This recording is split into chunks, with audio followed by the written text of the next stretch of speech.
बिस्मिल्लाहिर्रहमानिर्रहीम। अस्सलाम वालेकुम ख़वातीन हज़रात, मैं हूँ आपका जुनैद सलीम और आप देख रहे हैं इंसाफ डिजिटल। नाज़रीन, आज हम बात करेंगे इमरान खान के जेल से जारी होने वाले इंतहाई अहमियत के हामिल बयान की, जिससे हम अंदाज़ा लगाएंगे कि डील करने वाले क्या ऐसी बातें करते हैं। फिर हम बात करेंगे कि PTI की एहतजाजी तहरीक का लाए अमल क्यों किस हवाले से इंतहाई खौफनाक सूरत अख्तियार कर चुका है और किस बुनियाद पे ये कहा जा रहा है कि ये एहतजाजी तहरीक अगर शुरू हो गई तो ये चंद दिनों में ही सरकार को घुटने टेकने पे मजबूर कर देगी। फिर नाज़रीन, हम बात करेंगे कि ख्वाजा आसिफ इन दिनों अपने किस मोहसन पर तनकीद के निश्तर चला रहे हैं, इस पर बात करेंगे। और मोहसन कुशी जो है वो उनकी सरिश्त में किस तरह शामिल है। फिर अपने बहुत ही प्यारे दोस्त, मोहतरम दोस्त सहाफ़ी रऊफ़ क्लासरा साहब का एक बयान या तबसरा सामने आया है, उस पर भी बात करेंगे, तज्ज़िया करेंगे। और मुल्क में फैली नाउमीदी किस तरह बैरून मुल्क हमारे लिए रुसवाई समेट रही है, इस पर भी बात करेंगे। लेकिन नाज़रीन, सबसे पहले ज़िक्र हो जाए अडयाले वाले का। नाज़रीन, तहरीक इंसाफ के pattern in chief Imran Khan ने अडयाला जेल में, शुक्र है ये बानी PTI के लफ्ज़ से जान छूट गई और अब आप कम अज़ कम चलें, अगर इमरान खान कहने पर पाबंदी बरकरार है तो एटलीस्ट अब पैटर्न इन चीफ कहेंगे। तो पैटर्न इन चीफ का मतलब जब भी ये लफ्ज़ आएगा तो इमरान खान की तस्वीर आपके जहनों में उभरेगी। उन्होंने अडयाला जेल में गुफ्तगू करते हुए कहा है कि इस मुल्क में जंगल का कानून है, तहरीक इंसाफ पर तमाम कानूनी और आइनी रास्ते बंद कर दिए गए, इसलिए अब मैं ख़ुद बतौर पार्टी सरबराह जेल से एहतजाजी तहरीक की सरबराही करूँगा। बाहर मेरी नुमाइंदगी उमर अयूब करेंगे और सलमान अकरम राजा हिदायत पर अमल दरामद करवाएंगे, एग्जीक्यूशन करवाएंगे। अब नाज़रीन, तहरीक का जो लाया अमल है वो चंद रोज़ में कौम के सामने आ जाएगा। मैं आगे चल के खान साहब के बयान के बाद ये अर्ज़ कर देता हूँ कि जो मेरी मालूमात हैं वो क्या हैं। अच्छा नाज़रीन, इमरान खान ने कहा है कि इस एहतजाजी तहरीक के लिए अपनी इत्तेहादी जमातों समेत तहरीक तहफ़्फ़ुज़ आइन GDA और महारंग बलोच को भी दावत देंगे। नाज़रीन, मामला खासा ख़तरनाक होगा आने वाले दिनों में इंशाअल्लाह। खान साहब कहते हैं कि जी तहरीक को कोई नहीं रोक सकेगा। खान साहब ने यह भी कहा है कि पाकिस्तानी कौम को मेरा पैगाम है कि शायद ये फिर मुझसे मुलाकातों पर पाबंदी आयद कर दें। खान साहब शायद नहीं, यकीनन आयद कर देंगे। जो आपकी हरकतें हैं ना, आप पर पाबंदी, आपसे मुलाकातों पर पाबंदी आयद करनी पड़ेगी। और ये जो आप फरमा रहे हैं ना खान साहब कि मैं तहरीक को लीड करूँगा, तो इसके बाद तो कोई कसर नहीं रह गई। आप खुद अपनी मुलाकातों पर पाबंदी लगवाना चाह रहे हैं। बहरहाल लेकिन खान साहब कहते हैं कि आपने याद रखना है कि वोट मेरा नहीं, आपका चोरी हुआ है। ये बहुत अहमियत का हामिल जुमला। ये एक विजनरी लीडर ये बात करता है। खान साहब ने ज़रा जुमले पे गौर करें कि पूरी कौम को क्या कह रहे हैं, जगा रहे हैं पूरी कौम को। खान जगा रहा है और कह रहा है कि ओ भाइयों, ओ मेरा कुछ नहीं बिगड़या। ये वही जुमला है जो खान साहब जब वो क्रेन से गिरे थे लाहौर में, तो खान साहब ने कहा था कि मेरे साथ कुछ नहीं होना, जो होना है आपके साथ होना है। तो खान साहब फिर वही जुमला, वही बात, वही थ्योरी दोबारा पेश कर रहे हैं कौम के सामने कि याद रखो, वोट मेरा नहीं चोरी हुआ, वोट आपका चोरी हुआ है। आवाज़ मेरी नहीं, आपकी दबाई जा रही है। लिहाजा आप ख़ुद पाकिस्तान के हकीकी आज़ादी के लिए आपको खड़े होना होगा। खान कहते हैं जी बार बार कह चुका हूँ कि आज़ादी कोई प्लेट में रख कर नहीं देता। एहतजाजी तहरीक मुल्कगीर और मुसलसल होगी, क्योंकि इस्लामाबाद में स्नाइपर तैनात होते हैं जो मासूम शहरियों पर, पुरअमन एहतजाजियों पर सीधे फायर खोल देते हैं, जो कत्लेआम तरीके इंसाफ के साथ किया गया, किसी और जमात के साथ नहीं हुआ। फिर खान साहब कहते हैं कि मेरा अपने पार्टी अहदेदारों को भी पैगाम है कि अगर मैं जेल काट सकता हूँ तो तानू की मौत पे ही, अगर मैं जेल काट सकता हूँ तो खान साहब कहते हैं कि फिर आपको भी नहीं डरना चाहिए। अब तक पार्टी सबको बनी बनाई मिल गई थी। ये भी खान साहब का एक एक जुमला जो है ना आज का, वो मतलब यकीन करें सोने के पानी से लिखने के काबिल है। वो कहते हैं कि आपको तो बनी बनाई पार्टी पहले मिल गई थी, अब मुश्किल वक्त है, और सबका इम्तिहान है। मुझे भी जेल में डालने के बाद 3 साल खामोश हो जाने पर आराम से बनी गाला बैठ जाने का कहा गया था, जैसे नवाज शरीफ को 10 साल तक चुप रहना पड़ा। मगर मैं बुज़दिल नहीं हूँ, यजीदियत पर कभी खामोश नहीं रह सकता। मैं जमहूरियत की बहाली के लिए आखिरी दम तक जद्दोजहद करूँगा। इमरान खान ने फिर कहा है कि मेरा इस्टेब्लिशमेंट को पैगाम है। ये भी नाज़रीन बड़ी इंपॉर्टेंट बात है, बड़ी इंपॉर्टेंट बात है। खान साहब कहते हैं मेरा इस्टेब्लिशमेंट को पैगाम है कि आपको तहरीक इंसाफ की ज़रूरत है, तहरीक इंसाफ को आपकी ज़रूरत नहीं है। पीटीआई के पैटर्न इन चीफ ने मज़ीद कहा है, अजीब मूड में कहा है, इमरान खान ने कहा है शहबाज शरीफ लेले की तरह इस्टेब्लिशमेंट की रस्सी से लटका हुआ है, लेले की तरह।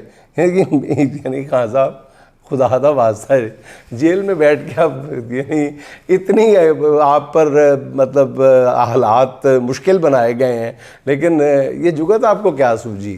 लेले की तरह इस्टेब्लिशमेंट की रस्सी से लटका हुआ है, यानी चल भी नहीं रहे, लटका हुआ है। मतलब वो कहते हैं कि जैसे ही ये वो लेला दूर जाता है उसे ऑक्सीजन की कमी महसूस होने लगती है। ये खान साहब का बयान है। फिर खान ने कहा है कि जी पाकिस्तानी अवाम ने संबड़ियाल इंतखाबात में एक मरतबा फिर साबित किया है कि जुल्म के ज़रिए उनका नज़रिया तब्दील नहीं किया जा सकता। अवाम का फ़ैसला वही है जो उन्होंने 8 फरवरी को सुनाया था। अब इस बयान से हर किसी को पता चल गया होगा कि डयाले वाला जो है ना कोई धौंस मान रहा है, ना किसी जुल्म के आगे झुक रहा है। जिन्होंने डील करनी होती है नाजरीन, वो ऐसी बातें नहीं किया करते, ना ऐसा लबो लहजा, ना ऐसे अल्फाज, ना ऐसे जुमले और ना ऐसा स्टांस। यूँ लगता है कि खान की ज़िंदगी का वाहिद मिशन अपनी कौम को हकीकी आज़ादी से हमकिनार करना और मुल्क में कानून की बालादस्ती कायम करना। बेशक आप इमरान के हमायती हैं, मुखालिफ हैं, लेकिन नाज़रीन खुदा के लिए आप सच्चाई से अपने अंदर अपने दिल से पूछ के देखें कि क्या एक बिका हुआ लीडर, क्या एक डरा हुआ सहमा हुआ लीडर इस तरह बात करता है जेल में, और ऐसे हालात में जब गर्मी अपने जोबन पे हो और उस पर ज़िंदगी तंग कर दी गई हो, उसकी बीवी उसी जेल में बंद हो, फिर कोई ऐसी बातें करता है? उसका लबो लहजा ये होता है, अपने दिल से पूछ के बताएं।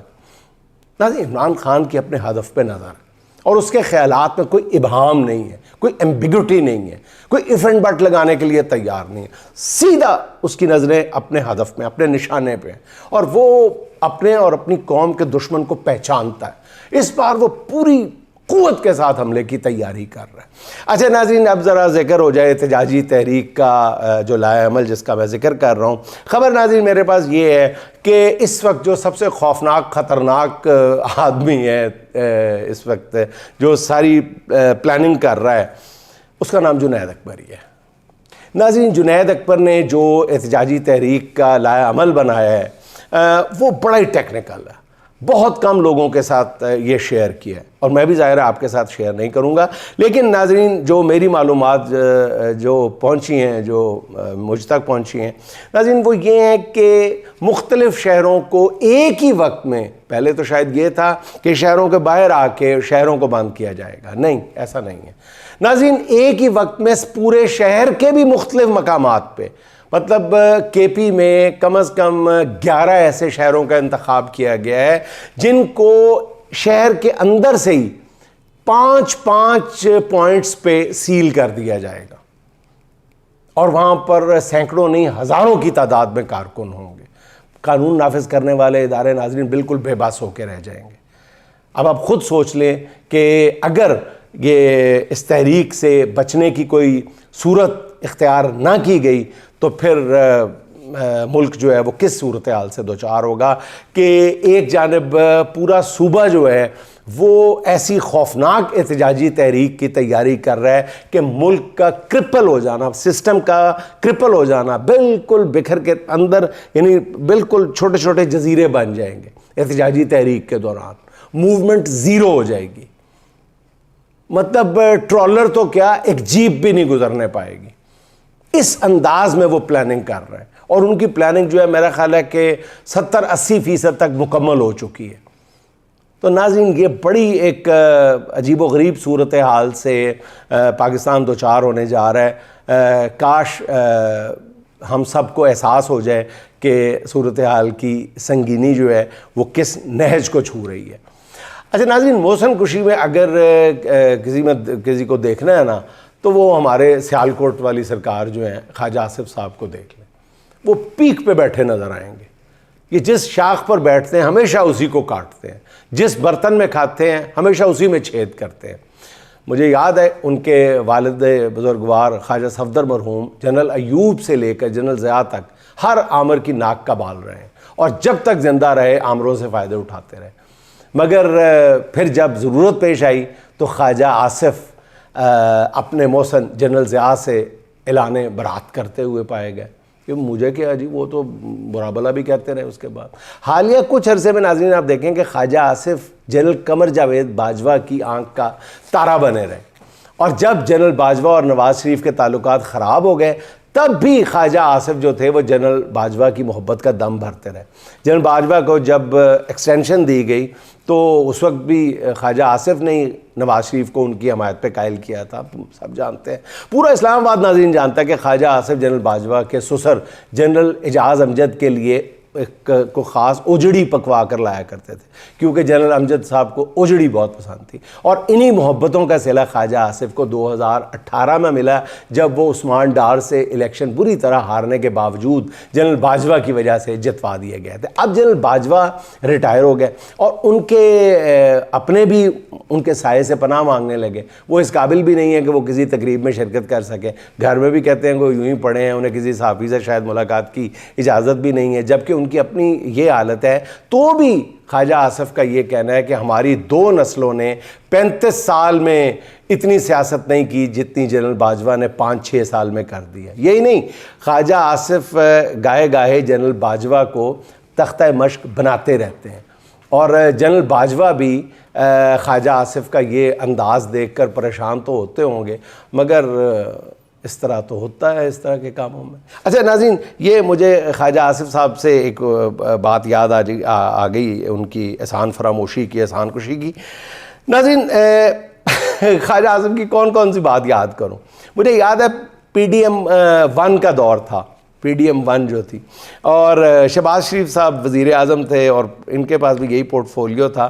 तो यही जिनको आज ये बुरा भला कह रहे हैं जनरल बाजवा को, तो उनके साथ जनरल बाजवा थे, शहबाज शरीफ साहब थे और ख्वाजा आसिफ साहब थे। ये गवादर में थे शायद, और इनकी सियालकोट में कमर्शलाइज बिल्डिंग की कमर्शलाइजेशन का मसला था। वो करोड़ों रुपए, अरबों रुपए के लगभग जो थी वो कमर्शलाइजेशन थी।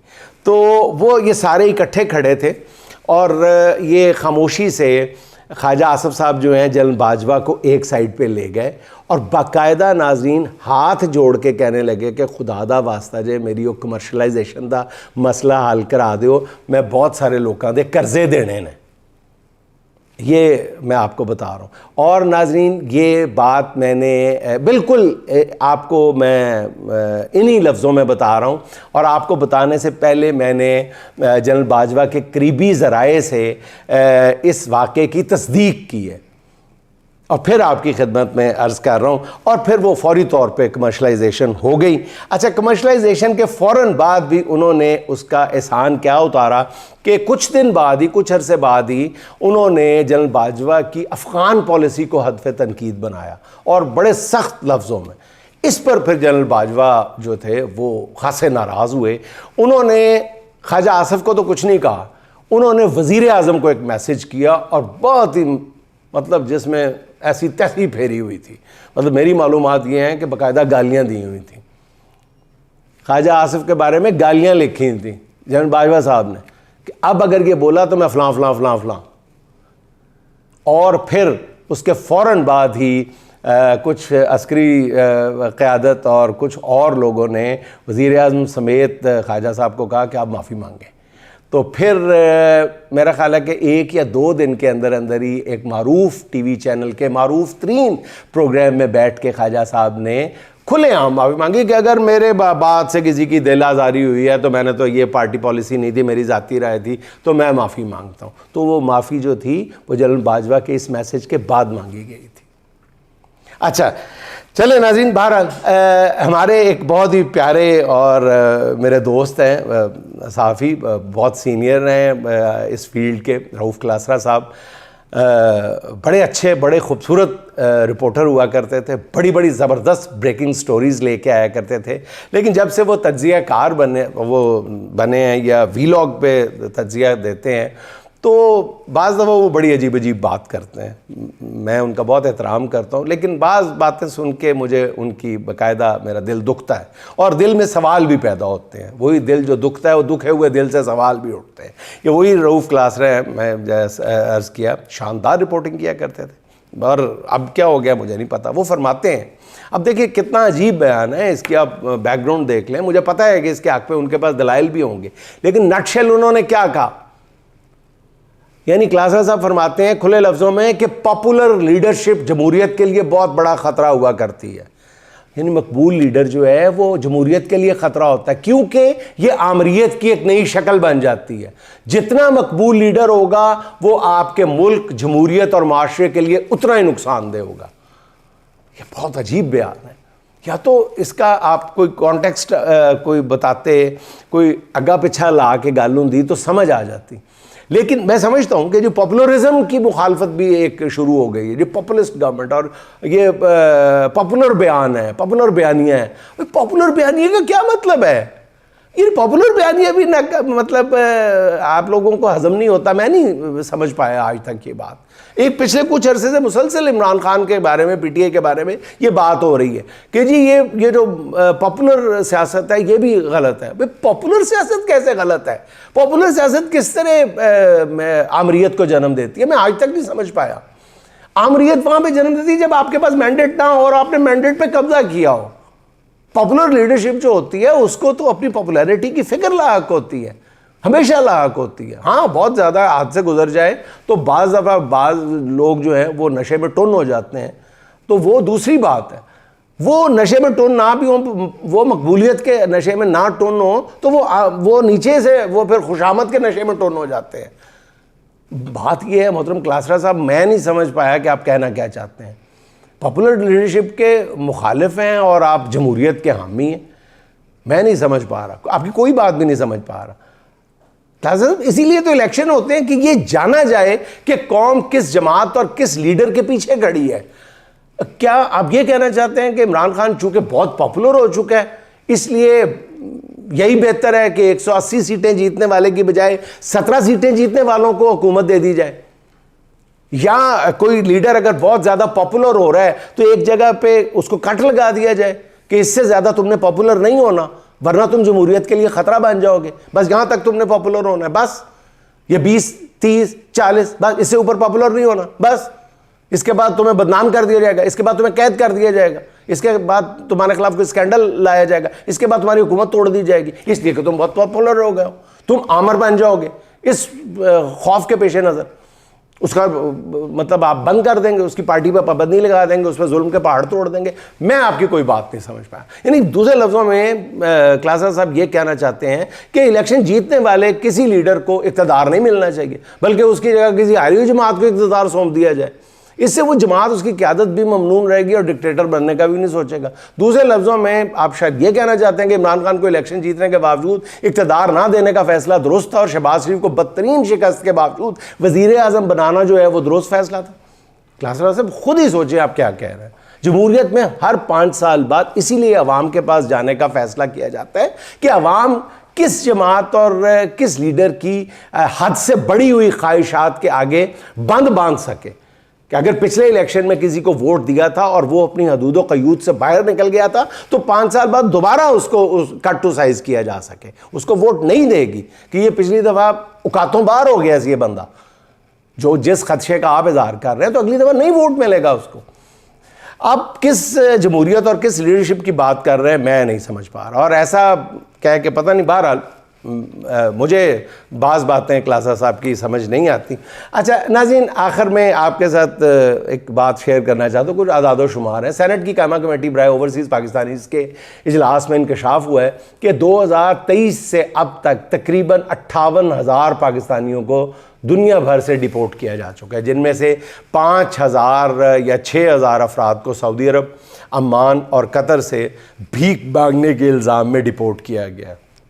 अब इन मुल्कों में जाके भीख मांगना जुर्म है, तो और उस पर सज़ा मिलती है, डिपोर्ट किया जाता है, तो फिर तो पता नहीं कौन कौन इस फहरिस्त में नाम आ जाएगा भीख मांगने वाले जुर्म में। 12 अब गुज़िश्ता बरस ईरान ने भी गैर कानूनी तौर पर अपने यहाँ आने वाले 34,000 पाकिस्तानियों को डिपोर्ट किया है। इजलास में बताया गया है कि इस अरसे के दौरान अमेरिका और यूरोप में 1,35,000 पाकिस्तानियों ने सियासी पनाह की दरख्वास्तें दी हैं। सऊदी अरब ने पाकिस्तान के लिए वर्क वीज़ों की तादाद में कमी कर दी है। UAE, इटली, बरतानिया समेत यूरोप के कई मुल्कों ने स्टूडेंट्स वीज़े बंद कर दिए। यूरोप जाने की कोशिश में जो सैकड़ों पाकिस्तानी समंदर में गर्क हो गए, वो इसके अलावा है। दूसरी तरफ मुल्क के अंदर नाज़रीन सूरत हाल ये है, उसकी एक छोटी सी झलक कि रवां साल आम की फसल 75% कम हो चुकी है। इस साल किन्नों की एक्सपोर्ट 50% से कम हुई है। प्याज की एक्सपोर्ट भी 50% से कम हो गई है। मकई की एक्सपोर्ट 87% से कम हो गई है। कपास की इंपोर्ट में 327% इजाफा हुआ है। दही इलाकों में जाके देखें, काश्तकारों से पूछें, यूँ लगता है कि इस मुल्क के किसान से तमाम इंसानी और जीने के हकूक़ छीन लिए गए। अब बताएं ये मुल्क चलेगा तो चलेगा कैसे? ये मुल्क इस वक्त नून लीगी सरकार के इश्तिहारों पे चल रहा है। और नाज़रीन आखिर में अब्बास ताबिश साहब का एक शेर सुन लें। कहना कि अभी ख़ुद को हलाकत में न डाले, कहना कि अभी ख़ुद को हलाकत में न डाले, एक साथ तो नहीं वक्त में रहना उसे कहना, एक साथ तो नहीं वक्त में रहना उसे कहना। नाज़रीन खुश रहें, खुश रखें। आपसे मुलाकात होगी इंशाअल्लाह अगले व्लॉग में। अल्लाह हाफ़िज़।